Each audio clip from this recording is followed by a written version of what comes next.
Olá pessoal, aqui é Leonardo Montes e hoje vamos dar continuidade ao estudo do livro Desobsessão do Espírito André Luiz, partindo do capítulo 20, Componentes da Reunião. Os componentes da reunião, que nunca excederão o número de 14, conservem, acima de tudo, elevação de pensamentos e correção de atitudes, antes, durante e depois de cada tarefa. Nenhuma preocupação com paramentos ou vestes especiais. Compenetrem-se de que se acham no recinto exercendo fraternalmente um mandato de confiança. Na doutrina espírita não há lugar para a fé cega.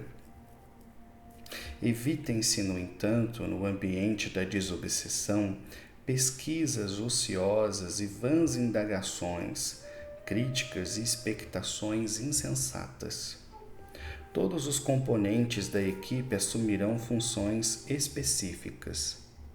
Num grupo de 14 integrantes, por exemplo, trabalharão 2 a 4 médiuns esclarecedores, 2 a 4 médiuns passistas e 4 a 6 médiuns psicofônicos.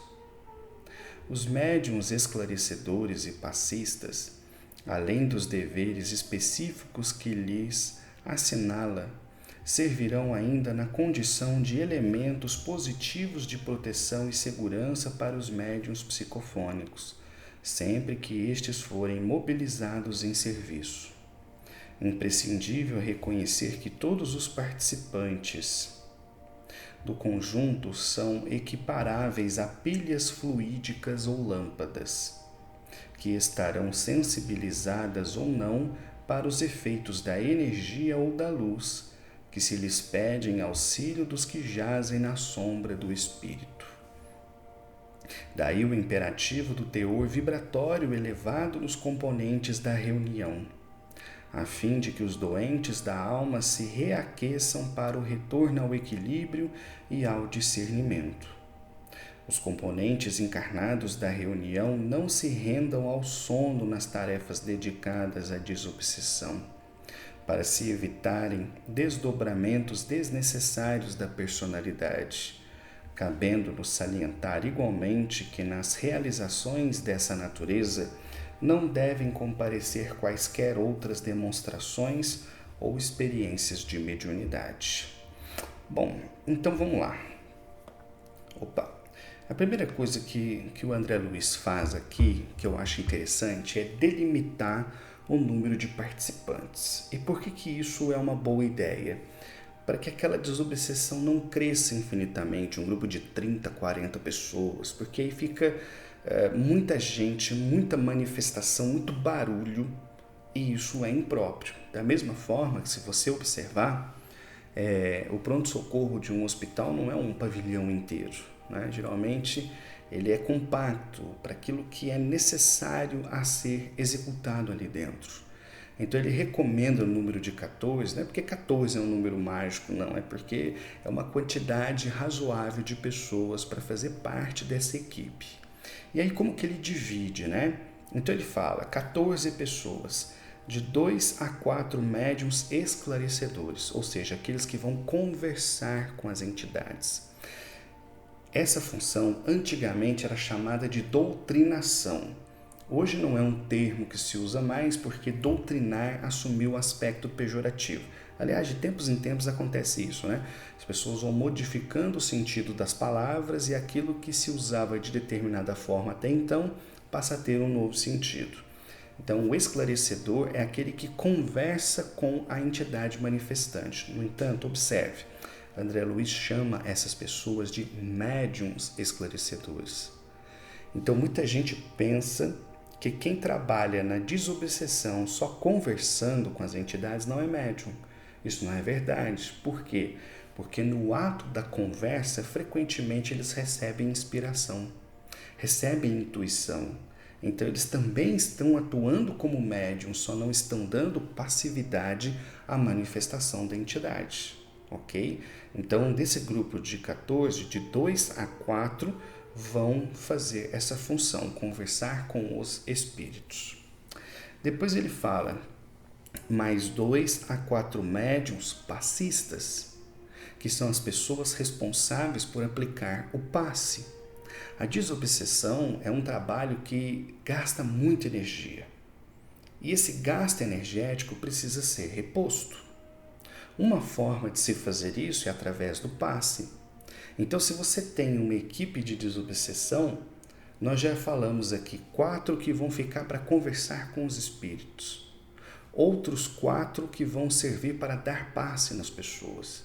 Então, seja durante uma manifestação complicada que precisa de energia, ou ao final dos trabalhos para ajudar a recompor a galera, quem deve dar passe são essas pessoas. Os médiuns que incorporam os espíritos sofredores nunca devem dar passe, porque eles vão estar fragilizados, desgastados energeticamente e, de certa forma, até impregnados com um pouco da energia que o espírito obsessor ou sofredor deixou ali. Então, é importante que haja uma separação. Então, você tem ali quem vai conversar, quem vai dar passe.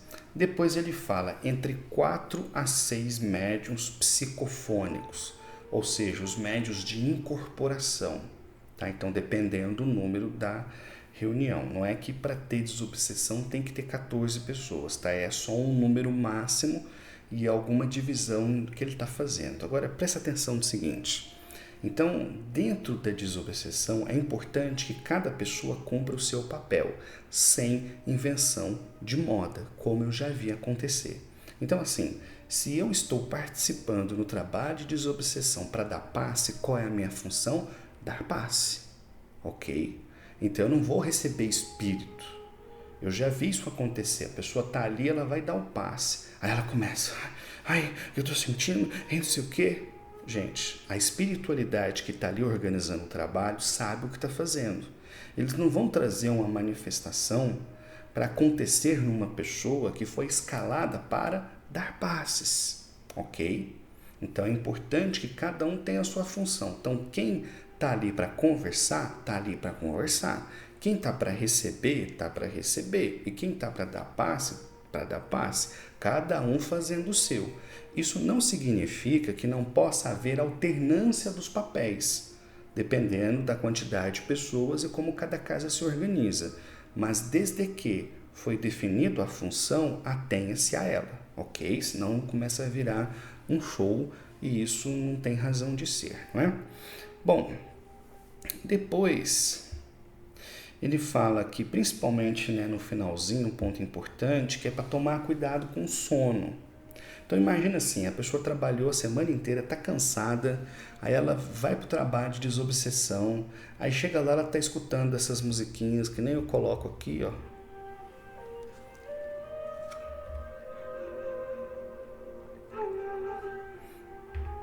Aí você apaga a luz da instituição, deixa ali uma luzinha vermelha que nem o André Luiz pediu. Aí o médium senta lá assim, ele começa a relaxar, aí o espírito não chega, quando vê tá... Isso acontece, é compreensível, a pessoa está cansada, está num ambiente relaxante, ela vai sentir sono, mas o André Luiz está falando, tenha atenção a isso, porque se você dormir, você vai desdobrar e isso vai dificultar o trabalho. Então você está ali para atuar, não é para dormir, né? Então os médiuns que eventualmente sentirem muito sono, façam um esforço para ficar acordado, tá? Então, acho que isso era o essencial. Vamos então para o capítulo... ele estava falando aqui também, eu lembrei de uma coisa, né? Que não utilizar a sessão de desobsessão para experimentação mediúnica, isso é importante. Às vezes, né, pela dificuldade de reunir as pessoas, as casas acabam fazendo assim. Você tem ali uma pessoa recebendo o obsessor, aí aqui tem um médium que está desenvolvendo, o outro ali está psicografando. Então, assim, ideal é manter o ambiente destinado à desobsessão, não colocar outras experimentações mediúnicas, tá? Bem, capítulo 21, visitantes. O serviço de desobsessão não é um departamento de trabalho para cortesias sociais, que, embora respeitáveis, não se compadecem com a enfermagem espiritual a ser desenvolvida, em benefício de irmãos desencarnados, que amargas dificuldades atormentam. Ainda assim, há casos em que companheiros de construção espírita cristã, quando solicitem permissão para isso, podem ter acesso ao serviço, em caráter de observação construtiva. Entretanto, é forçoso preservar o cuidado de não acolhê-los em grande número, para que o clima vibratório da reunião não venha a sofrer mudanças inoportunas. Essas visitas, no entanto, devem ser recebidas apenas de raro em raro e em circunstâncias realmente aceitáveis no plano dos trabalhos de desobsessão, principalmente quando objetivem a fundação de atividades congêneres.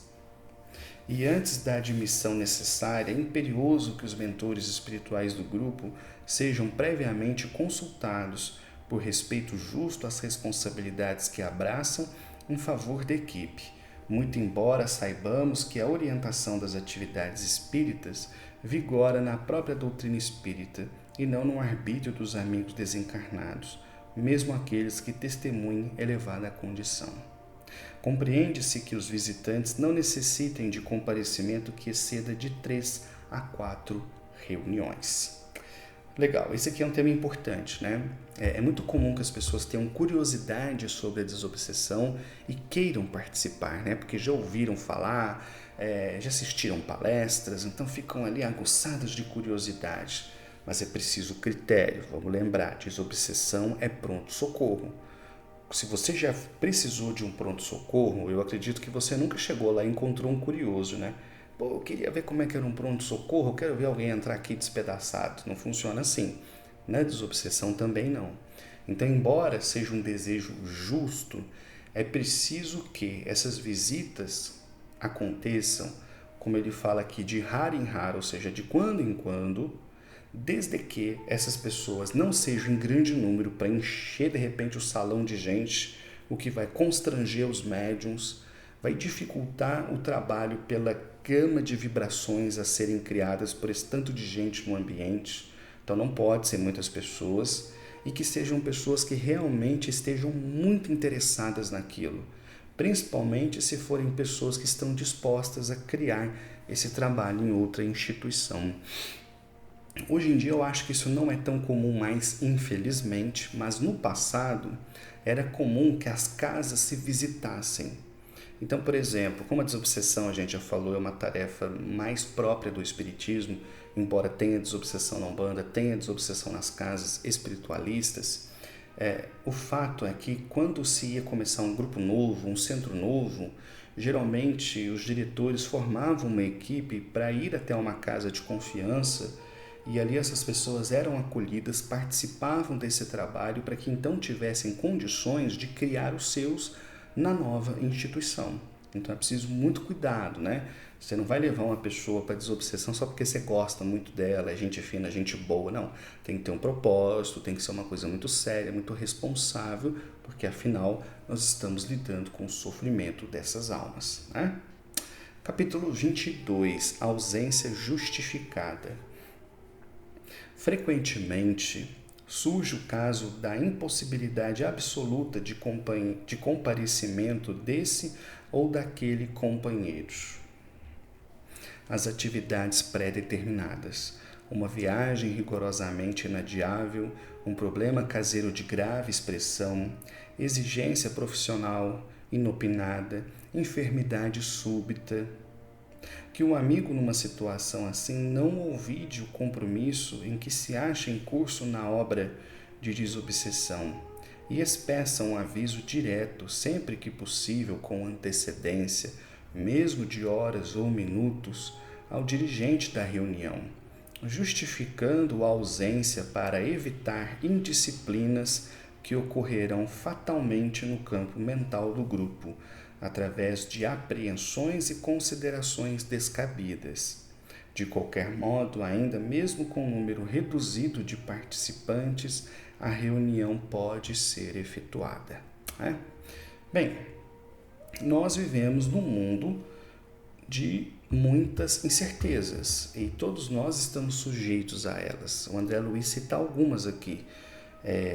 uma viagem que é inadiável, um problema caseiro grave, uma exigência profissional, às vezes uma hora extra, uma coisa que te prende no serviço, uma enfermidade que apareça repentinamente. Quando isso acontecer, a pessoa não deve ir para o trabalho de desobsessão caindo aos pedaços, né? Ou deixando essas obrigações que são importantes de lado para ir trabalhar, porque ela não vai fazer direito, né? Ela vai ficar preocupada. Então, quando acontecer isso, essa pessoa simplesmente deve avisar. Vamos lembrar que nós estamos falando aqui de um livro dos anos 60, em que sequer o telefone fixo era uma coisa acessível a todas as pessoas e que se torna mais ainda incompreensível quando nós estamos falando, né, de 2024, onde você tem, por exemplo, né, aplicativos como esse aqui que todo mundo conhece, né? Em 10 segundos você manda uma mensagem para qualquer pessoa em qualquer parte da Terra. E ainda assim, os grupos mediúnicos sofrem com a ausência de trabalhadores que não vão e não avisam que não vão. E ali você pode gerar a partir disso várias reações. Desde uma preocupação legítima, gente, o que aconteceu? Fulano não falta. Será que aconteceu alguma coisa? E a pessoa fica apreensiva, achando que alguma tragédia aconteceu com o outro, ou simplesmente a ausência das pessoas desfalca o grupo. Então o grupo está funcionando com 14 pessoas, né? De repente metade falta.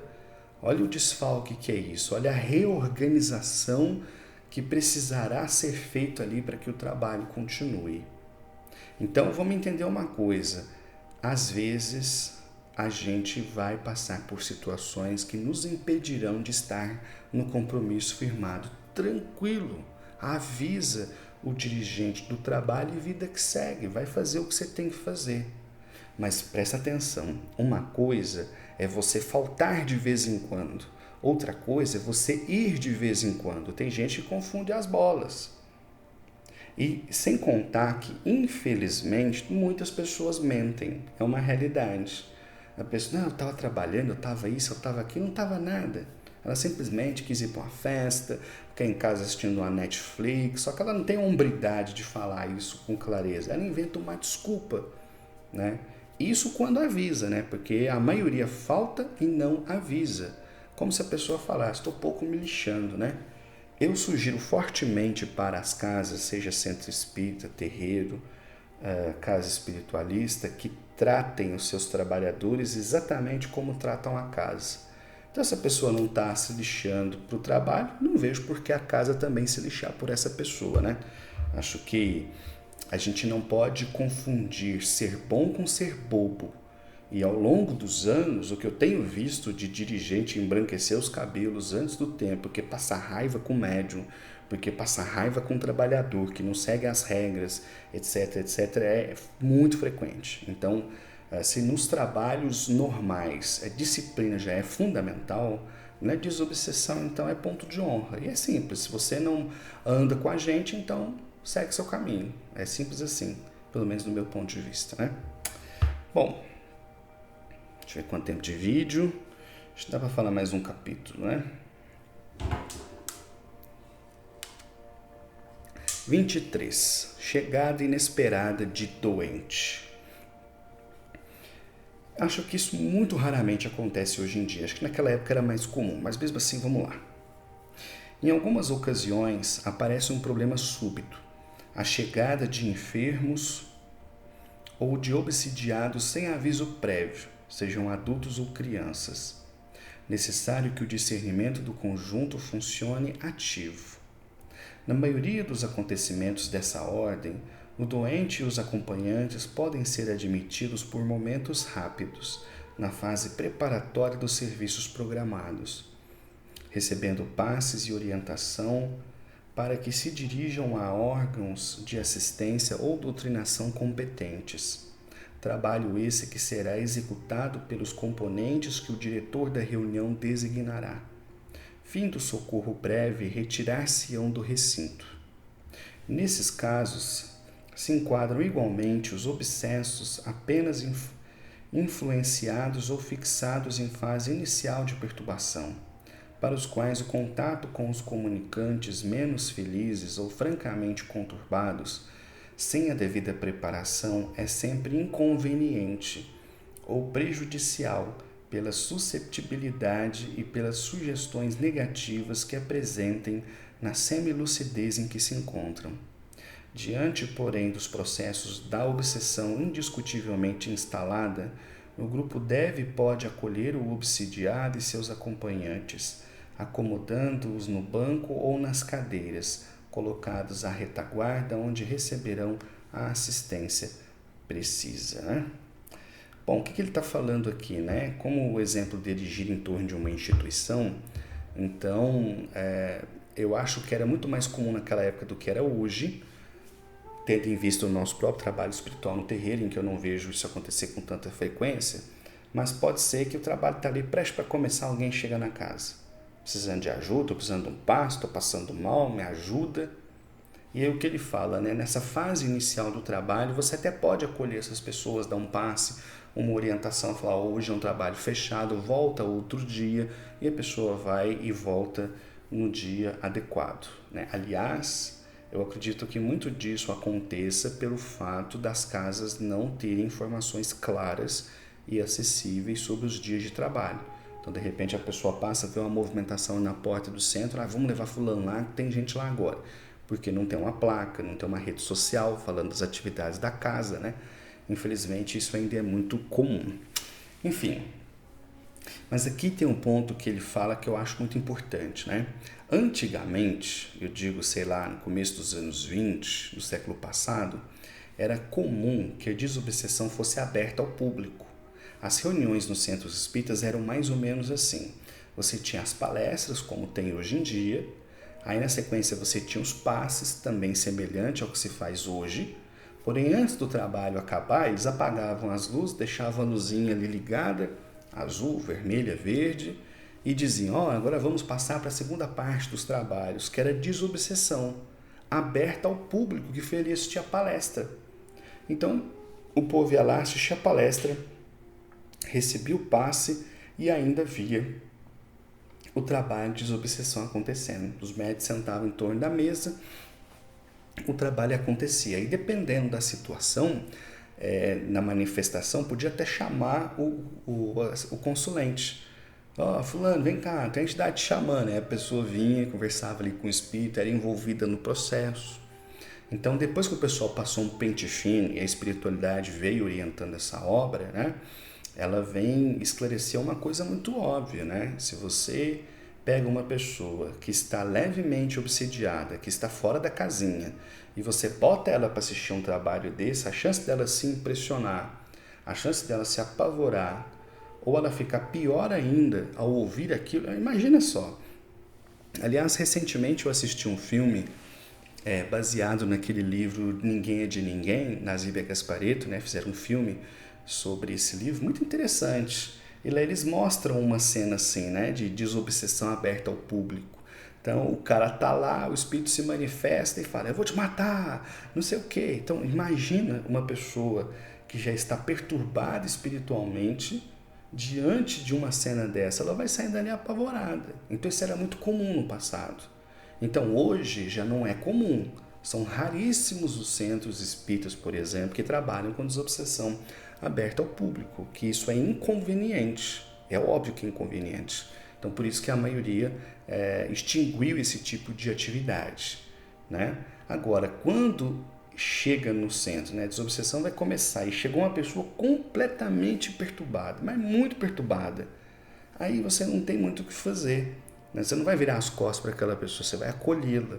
E aí é até interessante que ela participe do processo na tentativa de ver se ali causa alguma melhora, mas ela já está tão fora de órbita, a desobsessão já está tão profundamente instalada que aí até vale a pena botar ela ali para ver se, quem sabe, ao ver a manifestação, o espírito gritar, botar o dedo na cara dela, se ela não sai dali pelo menos refletindo um pouco mais profundamente sobre o que ela anda fazendo da própria vida, a ponto de criar vínculo obsessivo nesse nível, né?